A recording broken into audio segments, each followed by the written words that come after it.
రాయలసీమ మత్స్యకారులు సముద్రంలో గల్లంతై 10 రోజులు కావడంతో తీర ప్రాంతంలో తీవ్ర ఆందోళన నెలకొంది. వారి రాక కోసం ఎదురు చూస్తున్న కుటుంబాల రోదనలు అందరినీ కంటతడి పెట్టిస్తున్నాయి. ప్రాణాలతో తిరిగొస్తారన్న నమ్మకం సడలుతున్న తరుణంలో అసలు సముద్రంలో ఏం జరిగింది, ఆ బోటు ఆచూకీ ఎక్కడనే ప్రశ్న అందరినీ కలిచివేస్తోంది.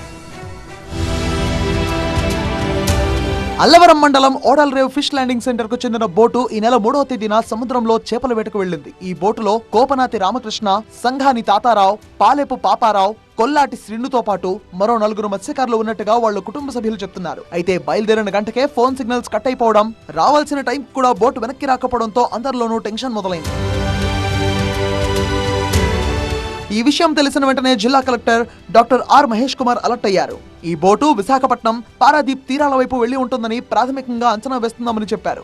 బోటు ఎక్కడుందో కనిపెట్టేందుకు జిల్లా ఎస్పీ రాహుల్ మీనాతో మాట్లాడి వెంటనే రంగంలోకి దిగాలని ఇండియన్ కోస్ట్ గార్డ్ ను కోరినట్టుగా వెల్లడించారు. బోట్ ఓనర్, ఫ్యామిలీ మెంబర్స్ దగ్గర నుంచి పూర్తి వివరాలు తీసుకుని రెస్క్యూ టీమ్స్ కి అందజేశారు.